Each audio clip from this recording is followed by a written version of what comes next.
할렐루야. 오늘도 하나님을 사랑하는 마음으로 또 말씀을 사모하는 마음으로 이 자리에 나오신 모든 성도님들을 예수님의 이름으로 환영하고 또 축복합니다. 이 시간 함께 말씀 읽도록 하겠습니다. 오늘 우리가 함께 볼 말씀은 고린도후서 8장 16절부터 24절의 말씀입니다. 고린도후서 8장 16절부터 24절까지의 말씀 우리 함께 읽도록 하겠습니다. 너희를 위하여 같은 간절함을 디도의 마음에도 주시는 하나님께 감사하노니 그가 권함을 받고 더욱 간절함으로 자원하여 너희에게 나아갔고 또 그와 함께 그 형제를 보내었으니 이 사람은 복음으로써 모든 교회에서 칭찬을 받는 자요 이뿐 아니라 그는 동일한 주의 영광과 우리의 원을 나타내기 위하여 여러 교회의 택함을 받아 우리가 맡은 은혜의 일로 우리와 동행하는 자라. 이것을 조심함은 우리가 맡은 이 거액의 연보에 대하여 아무도 우리를 비방하지 못하게 하려 함이니 이는 우리가 주 앞에서뿐 아니라 사람 앞에서도 선한 일에 조심하려 함이라. 또 그들과 함께 우리의 한 형제를 보내었노니 우리는 그가 여러 가지 일에 간절한 것을 여러 번 확인하였거니와 이제 그가 너희를 크게 믿음으로 더욱 간절하니라. 디도로 말하면 나의 동료요 너희를 위한 나의 동역자요 우리 형제들로 말하면 여러 교회의 사자들이요 그리스도의 영광이니라. 그러므로 너희는 여러 교회 앞에서 너희의 사랑과 너희에 대한 우리 자랑의 증거를 그들에게 보이라. 아멘. 말씀을 위해서 함께 기도하겠습니다. 사랑의 주님 감사합니다. 오늘도 은혜로 우리와 함께하여 주셔서 말씀으로 인도하여 주시고 말씀 따라 살아가도록 인도하여 주시니 감사를 드립니다. 오늘도 우리가 주님 앞에 우리의 전 존재를 올려드리며 주님을 신뢰하며 주님을 의지하며 나아갈 때에 주님이 기뻐하시는 삶으로 우리의 삶을 인도하여 주시옵소서. 감사드리며 예수님의 이름으로 기도드립니다. 아멘. 우리가 함께 보게 되는 고린도후서 8장 말씀, 우리가 뒷부분을 읽었는데요. 이 8장을 보면 이 8장에서는 이 바울이 고린도 교회의 여러 사역 가운데 특별히 연보 사역에 대하여서 권고하는 그런 내용들이 이제 8장에 나오게 됩니다. 이 연보 사역이라는 것, 이 어려운 이웃을 돕고 또 그것을 위해서 함께 모금하는 이 사역, 그러다 보니까 이 바울도 이 부분에 대해서는 굉장히 조심스럽게 접근을 합니다. 그래서 8장을 보면 이 연보에 대하여서 먼저 권면을 하지만 또 이에 대해서 오해할 수 있는 부분에 대해서는 또 오해를 풀어주고 그렇게 이야기를 하는데요. 고린도 교인들이 이 모금에 참여하고 또 이 참 너무나도 복된 이 사역을 완수하도록 이 바울이 요구를 하지만 이것을 명령으로 하는 것이 아니라 은혜와 또 자원하는 마음, 자진하는 마음으로 반응하도록 하는 것이죠. 자, 그리고 이제 이 일을 위해서 바울은 고린도 교회에 3명의 지체를 파송합니다. 그리고 그 3명 중에서 특별히 이 책임자와 같은 바울의 이 동역자를 한 명 지정하여서 이 사역을 위해서, 이 사명을 위해서 앞장서서 맡아주도록 하는데 그 사람이 누구냐? 오늘 바울이 이 사역을 위해서 고린도 교회로 파송되어지는 이 사람을 소개하는데 이 사람은 바로 디도라는 인물입니다. 우리는 흔히 이 바울을 떠올 때 바울의 제자 또 바울의 동역자를 생각하면 디모데를 자주 생각합니다. 근데 어쩌면 이 디모데보다도 바울의 사역에 있어서 중요한 이 동역자로서 역할을 감당했던 사람은 바로 이 디도입니다. 디도는 이미 고린도 교회의 문제를 해결하기 위해서 고린도 교회에 파송을 받아 갔었습니다. 갔다가 마게도냐로 돌아온 지 사실은 얼마 되지 않은 상황입니다. 그런데 바울은 이 중요하고도 또 민감한 이슈를 위해서 다시 고린도로 디도를 보내는 것이죠. 왜 바울은 다시 한번 이 디도를 선택하는 걸까요? 지금이야 교통도 발전하고 참 여러 상황들과 여건들도 참 좋아져서 뭐 어디 먼 길 왔다 갔다 하는 거 물론 힘들더라도 그렇게 어렵지 않을 수도 있겠지만 당시에만 해도 먼 길을 왔다 갔다 한다라는 것은 쉽지 않은 그런 일이었습니다. 특별히 먼 길을 여행한다라는 것은 그 길 가운데에 강도를 만날 수 있는 그런 위험도 감수해야 하는 그런 일이었습니다. 육체적으로나 또 정신적으로나 이제 막 돌아와서 지쳐있을 그 디도인데 바울은 다시 그 디도를 선택하여서 고린도 교회로 보낸다라는 것이죠. 왜 바울은 다시 디도를 선택했던 걸까요? 자, 우리 그 이유를 한번 살펴보겠는데요. 우선은 16절입니다. 16절에 보니까 너희를 위하여 같은 간절함을 디도의 마음에도 주시는 하나님께 감사하노니 라고 합니다. 디도의 마음에 고린도 교회를 위한 간절함이 있었습니다. 이 간절함은 어떤 간절함이냐면 바울이 고린도 교회를 향해 가지고 있던 그 마음과 같은 마음이요 같은 간절함이었습니다. 바울은 고린도 교회를 설립하였던 사람이었습니다. 근데 그런 바울과 비길 만한 그런 간절한 마음을 디도의 마음에서 보았다라는 것이죠. 참 이것이 놀라운 사실입니다. 이 간절함이라는 것은 결국 무엇이냐? 고린도 교회의 성도들, 그 영혼들을 향한 사랑의 마음이죠. 그 사랑의 간절함입니다. 그래서 바울은 디도를 다시 생각하고 다시 디도를 보낼 수밖에 없었다라는 것이죠. 그래서 바울은 디도를 선택하고 보냅니다. 자, 그런가 하면 두 번째로요, 17절을 보겠습니다. 17절에 보니까 그가 권함을 받고 더욱 간절함으로 자원하여 너희에게 나아갔다라고 말합니다. 그가, 즉 디도가 권함을 받고는 더욱 간절한 마음으로 자원하여서 고린도로 갔다라는 것이죠.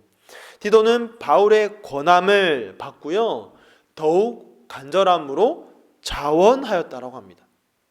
고린도에서 돌아오자마자 또 다시 듣게 되는 그 바울의 제안, 인간적으로 생각하면 굉장히 마음이 어려운 제안일 수도 있습니다. 하지만 이 권함에 디도는 자원함으로 반응하죠.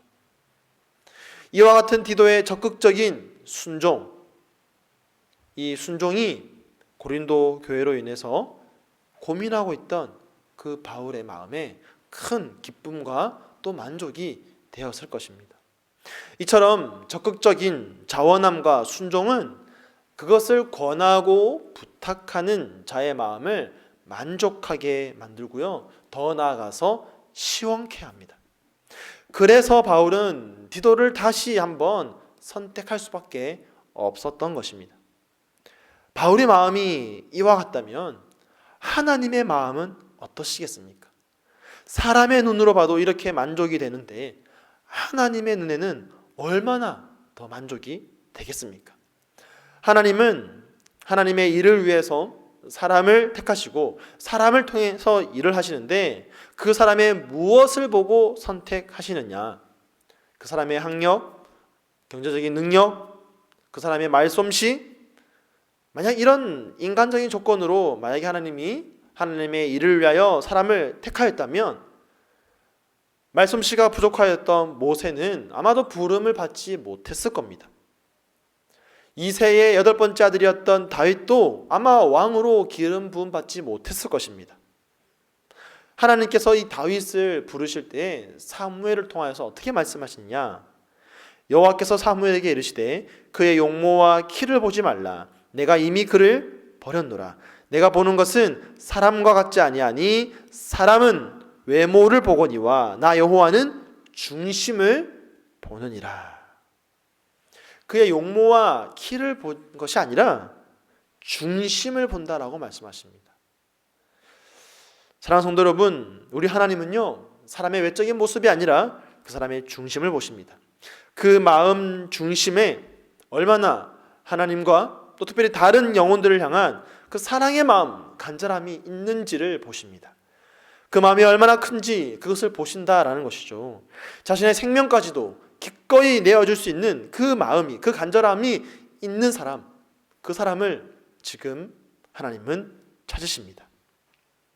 오늘 우리 주님이 주님의 사명을 위해서 우리를 부르시는데 그때 우리가 어떻게 반응해야 되느냐? 우리는 하나님의 그 권함에 자원하며 반응해야 하는 것이죠. 그렇게 자원하여 반응하는 자를, 기쁨으로 순종하는 자를 주님은 찾으시고 사용하십니다. 그때 우리는 주님의 마음을 시원케 해드릴 수가 있습니다. 잠언 25장 13절은요 이렇게 말합니다. 충성된 사자는 그를 보낸 이에게 마치 추수하는 날에 얼음 냉수 같아서 능히 그 주인의 마음을 시원하게 하느니라. 충성된 사자는 어떤 사람이냐? 주인의 마음을 시원하게 할 수 있는 자입니다. 어느 한 신학자는 말하기를 하나님께 순종하는 것은 하나님에 대한 가장 신실한 신앙의 증거요 가장 고상한 사랑의 행위다라고 그렇게 말했습니다. 하나님께 자원하는 마음으로 기쁨으로 순종하는 것이야말로 우리가 하나님을 믿고 있다라는, 하나님을 따르고 있다라는 우리 신앙의 가장 신실한 증거가 되는 것입니다. 정말 하나님을 사랑한다라고 말하면서, 정말 내가 하나님을 위해서 산다라고 말하면서 하나님이 나에게 뭔가를 권하실 때, 어떠한 사명을 맡기실 때, 어떠한 직분을 맡기실 때에 내가 기쁨으로 그것을 반응하는 것이 아니라 억지로 한다면 그것은 하나님의 마음에도 불만족이요, 하나님의 마음을 시원케 하는 것이 아니라 하나님의 마음을 답답하게 하고 또 하나님의 일을 행하는데 어쩌면 하나님은 그런 자를 선택하지 않으실 것입니다. 하나님을 기쁘게 해드리는 것은 우리의 지적인 능력이 아닙니다. 바로 그 말씀에 순종하는 것입니다. 마지못해 순종하는 것이 아니라 우리의 주인 되신 그 주님께 기쁨으로 자원하며 순종하는 것입니다. 그것이 바로 우리의 주인을 마치 추수하는 날에 얼음 냉수와 같이 시원케 해드리는 백성된, 또 종된, 또 사자된 바로 우리의 모습일 줄로 믿습니다. 오늘 바울은 마지막 23절에서 고린도 교회 성도들에게 자신이 보내는 디도를 이렇게 소개합니다. 나의 동료요, 너희를 위한 나의 동력자요. 여기서 한글 성경 이 동료라고 번역된 이 말은요 어감이 약간 조금 무겁고 딱딱할 수가 있습니다. 마치 무슨 직장 동료처럼 그렇게 느껴질 수 있는 그런 어감의 단어인데요, 사실 그런 단어가 아닙니다. 이 코이노노스라는 말은요 어떤 뜻이냐면 친구, 또 반려자라는 그런 뜻입니다. 거기에다가 이제 에모스라고 하는 강조를 나타내는 이 단어를 넣어서 이렇게 말하고 있는 것이죠.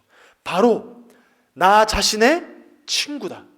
디도가 누군지 아느냐? 바로 나의 친구다라고 그렇게 이야기하면서 얼마나 이 디도를 아끼고 사랑하는지, 이 바울이 이 디도를 아끼는, 또 디도와의 깊은 관계를 고린도 교회 성도들에게 알게 해주는 것이죠. 그러면서 환대해 줄 것을 부탁하고 있는 겁니다. 하나님께서도요 바로 그런 마음이십니다.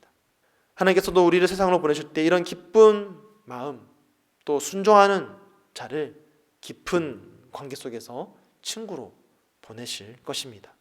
우리를 주님이 부르실 때에 주님 내가 여기 있습니다, 나를 보내시옵소서라고 말했던 그 이사야와 같이 오늘 우리를 향한 그 주님의 권함에 더욱 간절함으로 자원하였던 디도와 같이 그렇게 기쁨으로 주님의 일에 순종하며 그렇게 살아갈 수 있는 저와 여러분의 삶이 되기를 예수님의 이름으로 간절히 축복하며 축원드립니다. 아멘. 이 시간 함께 말씀을 기억하면서 기도하겠습니다. 오늘 우리의 삶에 주님은 어떠한 일을 맡기시는지 그 일을 기쁨으로 우리가 반응하며 감당함으로써 주님의 마음을 시원케 해드리는 그런 주님의 종된 삶을 살아갈 수 있도록 해달라고 함께 기도하시고요. 또 그렇게 살아가겠습니다, 함께 결단하며 기도하겠습니다. 또 공동체를 위한 기도, 오늘은 화요일 환우들을 위해서 함께 기도하겠습니다. 특별히 장기 환우들을 위해서 함께 기도해 주시고요.